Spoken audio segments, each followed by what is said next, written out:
साथियों नमस्कार। ग्लोबल ज्ञान चैनल पे आपका स्वागत है। आज हम बात करेंगे चंपारण सत्याग्रह 1917 की। चंपारण सत्याग्रह 1917 इतना पॉपुलर क्यों है और उससे जितने भी प्रतियोगी परीक्षाएं हैं उसमें एक क्वेश्चंस हमेशा आया है और रहेगा भी, क्योंकि भारतीय इतिहास की दृष्टि से महत्वपूर्ण इतना अधिक महत्वपूर्ण हो जाता है कि क्वेश्चन वहाँ से आना जाहिर सी बात है। तो चंपारण सत्याग्रह 1917 की मैटर क्या थी, वह इतना पूरे भारत का एक सफल सत्याग्रह की संज्ञा उसे क्यों दी जाती है, आइए बात करते हैं। पहले कुछ बेसिक चीज़ों को जानते हैं उससे रिलेटेड कि वहाँ पे हुआ क्या था। चंपारण सत्याग्रह यह मूलतः नीलहू और रैयतों से संबंधित था। नीलहू कहने से वो कहा जाता है कि जो यूरोपियन जो ब्रिटिश लोग थे जो फोर्सली किसानों से नील की खेती करवाते थे अपनी फ़ायदा के लिए, और जो लोग खेती करते थे उसे रैयत कहा जाता था। आज भी आप सुने होंगे बड़े बुजुर्गों के माध्यम से किसी भी स्थान के बारे में कि वो नील्हा है, वो जगह का नाम लोग नील्हा दे देता है। वो नील्हा इसलिए क्योंकि वहाँ पे नील की खेती की जाती थी 1917 से पहले। नील की खेती करने से तात्पर्य ये होता है कि अगर आपके पास 1 बीघा ज़मीन है यानी 20 कट्ठा ज़मीन है, उसमें 3 कट्ठा आपको नील की खेती करना कंपलसरी था, यानी 3/20 3/20 भाग आपको खेती करना है, जिसमें 3 कट्ठा में आपको कंपलसरी नील लगाना ही लगाना है। नील से क्या फ़ायदा होता था कि नील से एक असीम ब्रिटिश को फ़ायदा होता था, मुनाफा होता था, जिसे वह फोर्सली करवाते थे। जो रैयत थे, जो किसान थे, वो जब भी खेती करते थे नील की, तो नील की जो भी पौधा होता है उसमें उसका जड़ बहुत लंबा खींचता है, और जिस भी खेत में नील की खेती की जाती थी उस खेत में अगर नील एक बार लग गया है तो वो भूमि बंजर हो जाती थी और उसमें अगला फसल को लगाना काफ़ी मुश्किल हो जाता था। तो इस प्रकार यह किसान के लिए एक बहुत ही शोषणपूर्ण कार्य था। वह बहुत ही अत्याचारों का सामना कर रहे थे। इन सारी चीज़ों को देखते हुए किसानों का नेतृत्व करते हुए एक किसान नेता के रूप में उभरे राजकुमार शुक्ल, जो एक शिक्षक थे, पेशा से शिक्षक थे। उन्होंने कई नेताओं को, उस वक्त तो कांग्रेस ही पूरे देश पर, उनका कांग्रेस का ही वर्चस्व था, एक कांग्रेस का ही नाम था।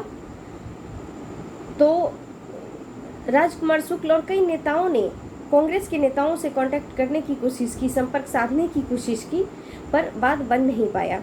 अंततः जब MK गांधी दक्षिण अफ्रीका से भारत में 1915 में लौटे और 1916 का लखनऊ अधिवेशन में शिरकत होने के लिए MK गांधी जब शरीक हुए तो उनकी मुलाकात राजकुमार शुक्ल से हुई। और इससे पहले भी कई बार राजकुमार शुक्ल लेटर के माध्यम से हो, पत्रों के माध्यम से हो, ऑलरेडी मदद मांगने की कोशिश कर रहे थे, पर उनकी बात बन नहीं रही थी। MK गांधी मोहनचंद करमचंद गांधी से जब इनकी मुलाकात हुई तो उन्होंने एक आश्वासन दिया कि ठीक है, हम आकर वहाँ की स्थिति को भांपेंगे। 1917 में MK गांधी पटना में आए। जब पटना में आए तो पटना में उस वक्त जो गांधी मैदान आज हम लोग जानते हैं, गांधी मैदान के नाम से जिस मैदान को हम लोग जानते हैं, उसका नाम पटना लॉन था। जो गांधी जी के आने के बाद वहाँ एक जनमत इतना अधिक संख्या में उन्हें समर्थन मिला कि उन्हें गांधी मैदान के नाम से आज हम लोग जानते हैं, लेकिन उसका पुराना नाम पटना लॉन था, जहाँ पे अंग्रेज लोग घुड़दौड़ करते थे। वो तरह तरह की अपनी मनोरंजन का कार्य करते थे उस लॉन में, उस पार्क में। तो उस पटना में आने के बाद महात्मा गांधी पे FIR दर्ज हो गई। अब जो कमिश्नर था मुजफ्फरपुर का, जो तिरहुत कमिश्नरी के अंतर्गत आता है, तिरहुत प्रमंडल के अंतर्गत आता है, वहाँ पे इनको हाजिर किया गया। इन्हें जवाब देना पड़ा और अंततः वहाँ के कमिश्नर को झुकना पड़ा, उनका जो FIR लॉस था उसको रिटर्न करना पड़ा, और जो भी रैयत थे उसको 1/4 हिस्सा रिटर्न करना पड़ा, जो भी किसान लोग थे। और अंततः किसानों को इस नील की खेती से मुक्ति मिल गई। यह चंपारण सत्याग्रह पूरे भारत में गांधी जी के जीवन का प्रथम और सफल सत्याग्रह कहा गया, जिसमें न ही हिंसा हुई, न ही कोई प्रदर्शन हुआ, और एक आराम से इस चीज के प्रति अंग्रेजों को झुकना पड़ा। बहुत सारे किसान इसे उत्साहित होकर के और किसानों के अत्याचार से मुक्त हो गए।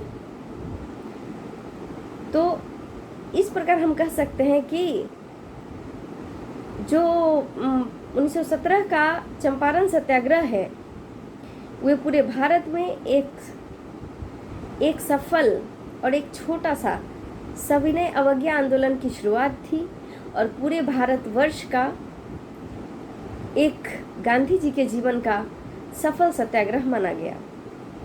साथियों, आशा करती हूँ यह वीडियो आपको ज़रूर रोचक लगी होगी और इसके साथ ही आप इसका लाभ उठाएंगे। आप वीडियो देखने के लिए आपको बहुत बहुत धन्यवाद। नमस्कार।